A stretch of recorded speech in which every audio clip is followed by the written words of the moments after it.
할렐루야. 오늘 목요일에 새벽에 만난 하나님 오신 여러분들을 우리 예수님의 이름으로 환영하고 또 축복합니다. 기도하고 시작하겠습니다.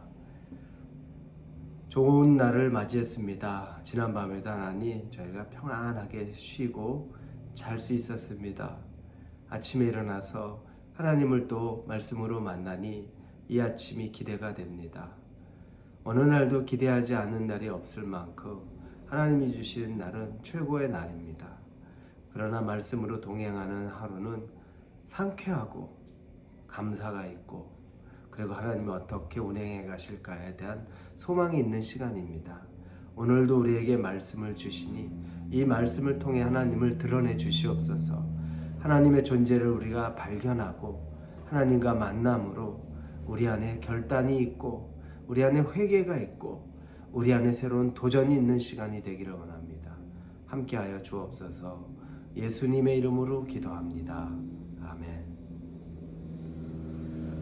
오늘 말씀은 예레미야입니다. 예레미야 6장 16절에서 21절까지의 말씀 같이 보겠습니다. 예레미야 6장 16절에서 21절입니다. 예레미야 6장 16절부터 우리 같이 보겠습니다. 여호와께서 이와 같이 말씀하시되 너희는 길에 서서 보며 옛적 길 곧 선한 길이 어디인지 알아보고 그리로 가라. 너희 심령이 평강을 얻으리라 하나 그들의 대답이 우리는 그리로 가지 않겠노라 하였으며 내가 또 너희 위에 파수꾼을 세웠으니 나팔 소리를 들으라 하나 그들의 대답이 우리는 듣지 않겠노라 하였도다.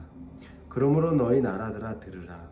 무리들아 그들이 당할 일을 알라. 땅이여 들으라. 내가 이 백성에게 재앙을 내리리니 이것이 그들의 생각의 결과라. 그들이 내 말을 듣지 아니하며 내 율법을 거절하였음이니라. 시바에서 유향과 먼 곳에서 향품을 내게로 가져오면 어찌함이냐. 나는 그들의 번제를 받지 아니하며 그들의 희생 제물을 달게 여기지 않노라. 그러므로 여호와께서 이와 같이 말씀하시니라. 보라 내가 이 백성 앞에 장애물을 두리니 아버지와 아들들이 함께 거기에 걸려 넘어지며 이웃과 그의 친구가 함께 멸망하리라. 아멘. 시대가 점점 더 현대화됩니다. 현대화된 특징은 편리함이 있는 거죠. 자동화되고 그게 우리의 삶의 편리함으로 이게 직결되기도 합니다. 그런데 나이가 들어가는 입장에서는 젊은이들은 편리하다고 생각하는 것이 연세가 더 많아질수록 편리함보다는 그게 또 부담이 되기도 합니다. 그러나 보편적으로는 그게 편리하고 그래서 우리에게 유익하다라는 생각을 합니다. 요즘에는 너무나 평범한 거지만 자동차 GPS, 내비게이션 쓰는 거 너무 당연하죠. 그런데 옛날 시대에는 그런 GPS 같은 게 없었습니다. 다 지도 들고 다니면서 사람들한테 길 가다가 물어보기도 하고 이러면서 찾아가던 시대입니다. 그리고 옛날에는 무선 전화기는 없었죠. 유선 전화기만, 집 전화만 있었습니다. 지금 우리가 사용하는 핸드폰이 제가 고등학교 때만 해도 없었습니다. 대학 가니까 그때 이제 핸드폰이 처음 생겨나기 시작했습니다. 그때 나온 핸드폰도 지금 같은 기능의 것은 아니죠. 무선으로 전화할 수 있는 그냥 그런 핸드폰입니다. 그럼에도 대단한 기술이었어요. 값도 엄청 비쌌고요.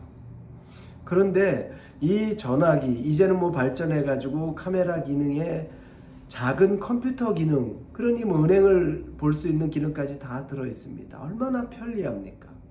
그런데 편리한 것이 곧 좋은 것, 옳은 것 말하지는 않습니다.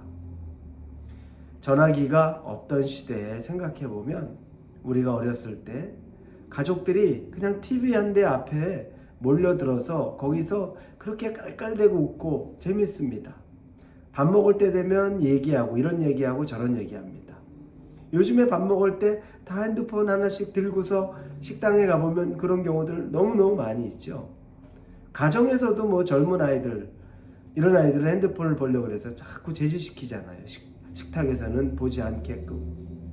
예전에는 재밌는 TV 하나 저녁 방송이 있다 그러면 퇴근도 일찍 하고 친구들 약속도 일찍 끝내고 집에 와서 같이 TV 보겠다고 그렇게 달려오던 시대가 있었습니다.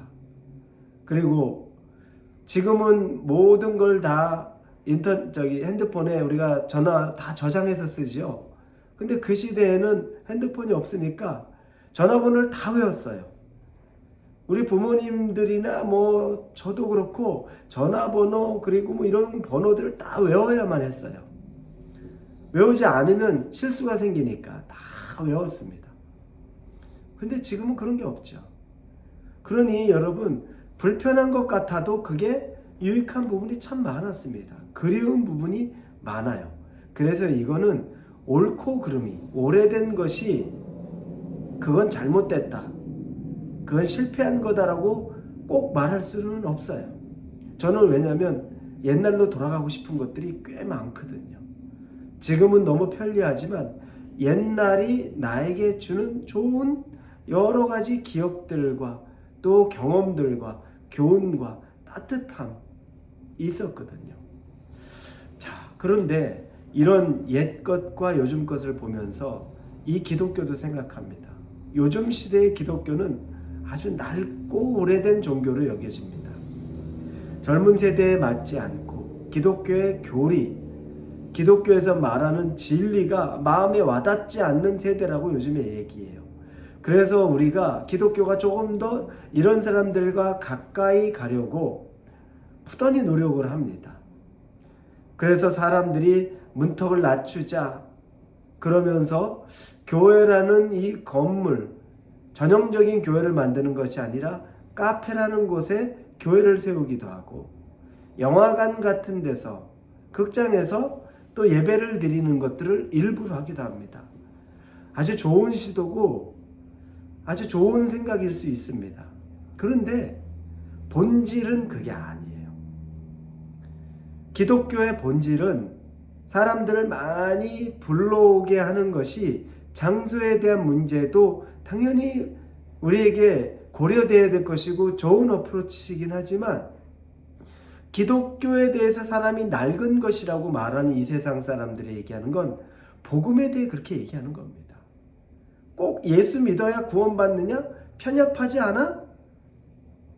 꼭 구원의 길이 하나만 있어? 그런 종교면 나는 별로 원하지 않아. 이렇게 나아가는 것들에 대해서 기독교가 우리가 좀 더 문을 많이 열어야 된다. 그래서 기독교가 복음에 대해서 훼손을 시키는 경우들이 있었어요.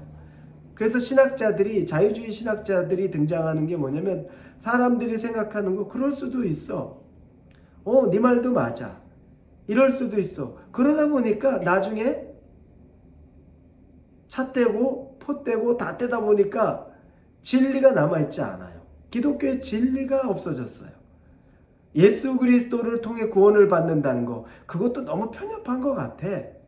그리스도는 모든 만물에 다 있잖아. 그러니까 모든 만물을 잘 믿기만 하면 그래도 그리스도께로 가는 거야. 이런 지경까지 가다 보니까, 그러면 좀 더 세련된 것 같고, 그러면 조금 더 사람들이 다가올 것 같고, 그게 옳은 방법이라고 생각하죠.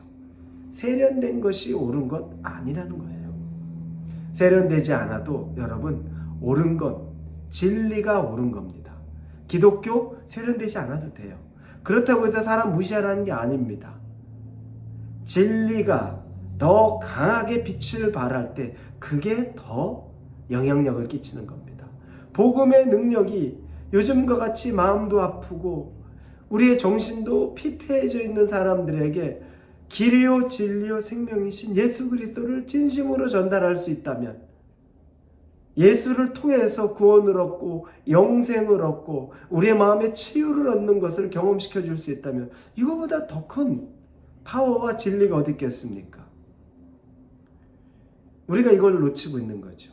오늘 본문에 보면 예레미야 선지자가 외치는 것 중에 16절에 여호와께서 이같이 말씀하시되, 너희는 길에 서서 보며 옛적 길 곧 선한 길이 어딘지 알아보고 그리로 가라.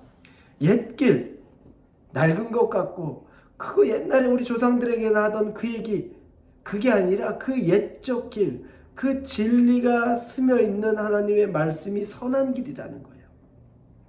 그 길이 옳은 길이라는 거예요. 우리 젊은 아이들에게도 이것저것 다 괜찮아. 뭐 세상에서 여기서 말하는 세상의 동성애니 뭐니 이런 것도 다 괜찮아. 그건 자기의 주관이야. 너의 선택이야. 여러분 그렇진 않아요. 사람을 미워하란 말이 아니에요. 우리 가족에 그런 사람이 있다고 상상해 보면 여러분 미워할 수 있겠어요? 쉽지 않아요. 절대 그럴 수 없어요. 사람을 미워하라는 게 아니라 구분할 수 있는 진리는 알아야 된다는 거죠. 자, 옛적 길이 선한 길이라는 걸 알아야 된다는 거예요. 이것저것 다 떼어주고 나서 아무것도 없는 거 붙잡고서 그게 세련되고 이렇게 하는 것이 옳다라고 하는 옳지 않은 길에 쓰지 말라고 말하는 겁니다. 세련된 길을 가면 모든 사람이 오고 아무 문제 없고 편리할 것 같죠.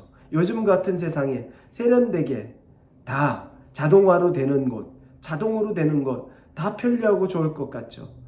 다 자동이라 전기 한번 나가면 정말 끔찍한 일이 생깁니다. 수동은 문을 열 수도 있는데 자동은 전기가 나면 문도 못 엽니다. 이게 요즘에 얼마나 두려운 세상인지 몰라요. 편한 것 같은데 그 위에 하나님이 장애물을 주면 감당이 어려워요. 그래서 오늘 본문의 마지막에 21절에 여호와께서 이같이 말씀하시니라. 보라, 내가 이 백성 앞에 장애물을 두리니 아버지와 아들들이 함께 거기에 걸려 넘어지며 이웃과 그의 친구가 함께 멸망하리라. 넓어서 아주 세련돼서 편하고 좋은 길이라고 생각하는데 거기에 장애물이 두어지면 다 넘어질 수밖에 없다는 겁니다. 여러분, 좁은 길, 옛 길, 걷기에 조금 힘든 길, 그러나 진리가 있는 길이라면 그 길로 저와 여러분이 갈 수 있기를 예수님 이름으로 축원합니다. 기도하겠습니다. 하나님, 진리의 길을 따라가는 것을, 복음의 길을 따라가는 것을 감사하게 하여 주옵소서. 예수님의 이름으로 기도합니다. 아멘.